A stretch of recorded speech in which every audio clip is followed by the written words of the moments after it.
let me triple check to make sure my program is working. Screen share screen. Let's do this one. All right, everyone can see this, right? It should be a blue and orange little bar. I am. Yep, that's it. Okay, great. My name is Michael Hudak. Most people know me, I think, here, but if not, I'm down here in South Philly. I'm a game composer and general music composer person who does a lot of, I try to do a lot of like off-kilter experimental kind of things. I don't really do chiptune or orchestral stuff, but I kind of try to find my own little niche in other ways. And I've been experimenting for a while with drums and how you can use a noise gate to affect sounds with kick drums. A kick drum is basically a bass drum, like the big drum in a drum kit that you hit with your foot. So this is Reason, which is a digital audio workstation that's relatively popular. It's got a pretty easy to understand interface, at least. I'm gonna zoom in a little bit. This blue file here is a field recording I did of a stream. This is my second example. All right, so this orange thing is a synthesizer track.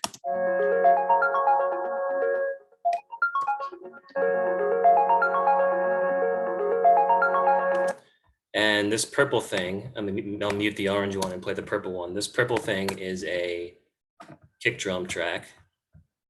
It just plays the pattern.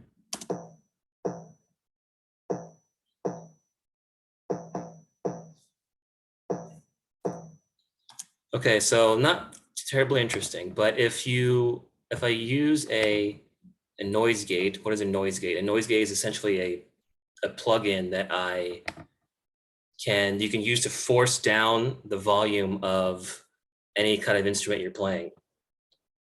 What I'm going to do is take this orange thing and this purple thing, and I'm going to Control and G and add it onto a bus. A bus basically is a group. I'm grouping the two channels together, so now they're on the same channel, this new one called bus 1. And I'm going to add an effect, which is my noise gate, effect or silencer noise gate. So now, let me close this one. If I go back and play my kick drums, and I turn this threshold up to all the way to the right, you can't hear it. So the noise gate's suppressing the kick drum sound. Okay, so this thing here, the silencer thing, it's suppressing the kick drum sound. When this threshold knob is all the way to the right, there's no sound playing. When I turn it to the left, eventually the gate is opened enough that I can hear the sound being played.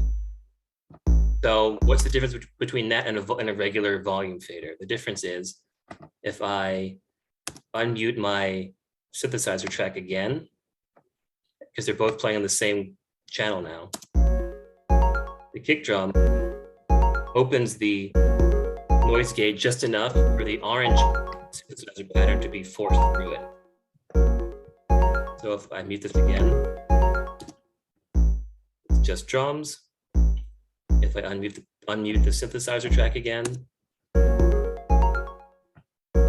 the noise gate is opening up in tune with the kick drum. If I lower the threshold again, eventually both are going to be loud enough that the noise gate can't hold it down. And if I go back up again and maybe raise the attack, there's more of a fade in effect. If I go attack further, it's more faint. If I extend this decay really long, the gate's open for longer. If I shorten the decay, it's really short and just makes a buzzy, glitchy noise because it's like 0 milliseconds. Now it's 4 milliseconds. Bring it back up to like 100. So that's essentially that. I have one more example here. This is another example. This yellow thing is just a glitchy kind of noise that I'll play real quick. Play one more time. And then this cream colored track is a drum loop.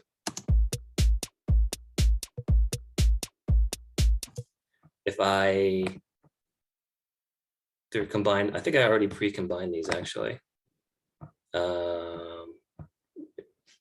If I combine them into the same track again. There we go. So this riser effect by itself just sounds like that. With the drums underneath of it, with the noise gate effect, it gives it a pumping sound. And this yellow, the yellow track, it sounds more like a riser.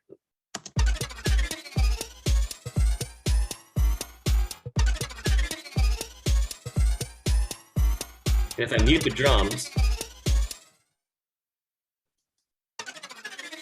it's just a regular thing again. If I unmute the drums,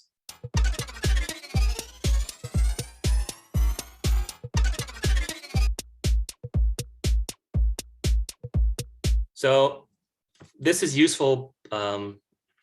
Normally, if you're making a track, you have a kick drum track and you would layer sounds on top of your drums and build your song around a drum pattern. This gives you an interesting way to layer sounds and an interesting way to kind of give whatever kind of take an extended sound like this 2-second little noise. Or you can take a 30-second drone noise and put a really complex drum pattern underneath of it with a noise gate, and you can have it activate and only play sounds from the extended sound when the drums hit. And it's you can get really, really, really interesting patterns if you randomize, which I'm not going to show here, but you can randomize your drum patterns and just get all kinds of crazy, wacky stuff. I had another thing, but I'm not going to show it because I might mess up my screen share again. But that's the general gist of it. Pretty much unlimited kind of things you can do with this. This is like a really, really basic surface scratching kind of thing. And that's pretty much all I got.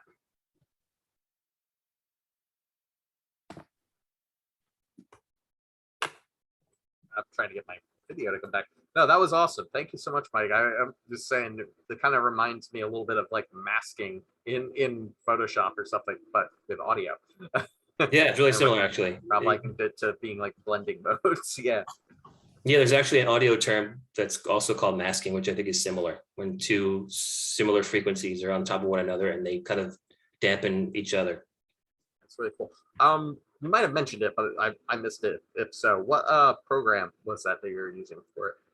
That was called Reason, Reason. It's not terribly popular because there's kind of more hip programs out there. I like using that one because it's a digital representation of an old mixing board that I'm used to, but there's Logic and Pro Tools and Ableton and FL Studio are all really popular. I love Reason. I think Reason is great. Some people think it's a steep learning curve to learn it, but it's really cool when you figure it out.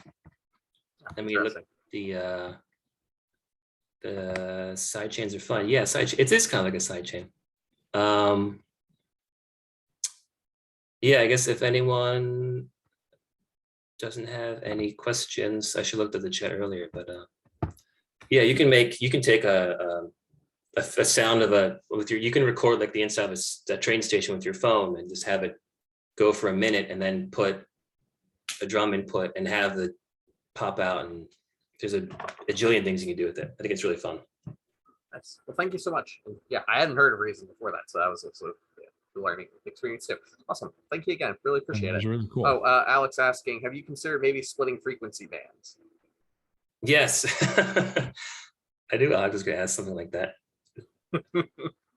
Yeah, you can do all kinds of things. You can add really things with reverb and you can use multi-band compression and making so yeah, you can do all kinds of stuff. It's really fun. Recommended for everyone who wants to try. I don't know. Anyway, that's all I got. I think that's awesome. And then the layering and the ability to sort of break up the predictability of, I'm not an audio editor whatsoever, but I played a lot with loop-based editors when they first came out, like acid loops and things like that. My son and I, that was a lot of father-son bonding time over stuff like that. And but it's really easy to fall into this very predictable thing. And so to find these different ways of creating this more flavor, more texture, all of this kind of stuff. I have to ask, well, I'm going to bring this up only because you were asking earlier about raster stuff, and then seeing the editing and you're talking about glitchy stuff and all that. Images are one's nose as well, and there's a whole really interesting community of editing imagery in audio editors and putting out the thing and seeing that sort of pulsing, but you're doing what they showed us with the noise gate, could get some really interesting visual results of warping a visual image with that kind of processing. So yeah, that's the putting the pictures into the music programs and putting the raw data into music software is really, you get some really cool things. I've never actually combined those techniques, but I should do that. I should take your idea. Oh, you're connecting wires for me. So no, please. This is very cool. So thanks for that. Awesome. Yeah, no problem. Thanks.